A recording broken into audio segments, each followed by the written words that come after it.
Hey, good morning. Thank you for joining me for our weekly devotional. Today we're going to be continuing on in Psalms. We'll be in Psalm number 125.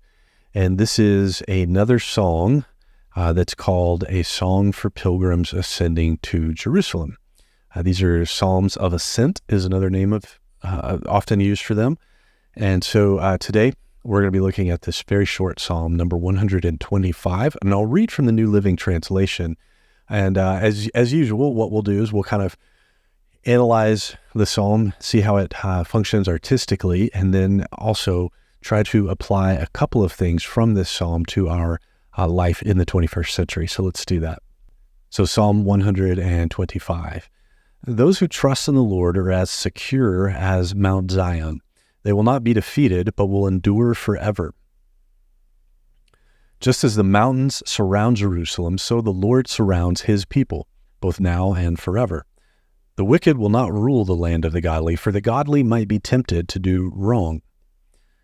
O Lord, do good to those who are good, whose hearts are in tune with you, but banish those who turn to crooked ways, O Lord.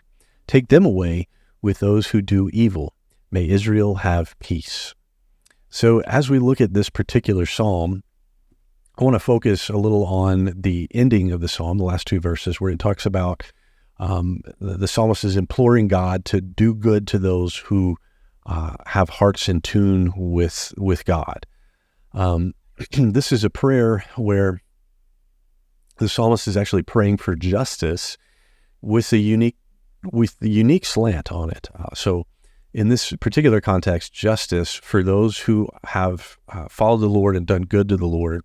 And then on the flip side of that, also justice for those who have done evil, who have followed crooked ways. And so when we as believers are faced with times in our life where we're surrounded by those who don't want to really be, first of all, may not even believe in God. Second of all, if they do, they're certainly not going to change their life to be in line with the Bible. When we're faced with those circumstances, it is scripturally okay for us to pray for God to take care of those who are obedient to Him and to punish those who are disobedient to Him. That's actually in line with what the psalmist is saying here. And that's because we're told in many different places all throughout Scripture, including way back in Genesis 12, where God calls His own people and says, you're going to be my people. We're going to identify with that. We're people of the Lord. And He says, those who bless you, I will bless, and those who curse you, I will curse. And so we can take comfort in knowing that from ancient times, God has selected a group of people. You and I get to be fit into that, this side of the cross of Jesus. And so when we fit into that, we are those who inherit the blessings of God. And then those who don't follow the Lord are those who are going to be judged or cursed or face the consequences of the negative consequences of God's law. And so it's perfectly okay for us to pray and hope that God will execute His justice according to what He's written in the Word. And so that sort of a prayer is something that we would do well to learn from, that God would act justly and judge people on the earth and in the afterlife according to their obedience to the words of the Lord that we have in the Bible. And so that's one thing that we can do. The other thing is that we can take comfort that here on earth, verses 2 and verse 3 in this psalm make it clear that God will protect His people. Verse 2 of Psalm 125 tells us that just as the mountains surround Jerusalem, so the Lord surrounds His people, both now and forever.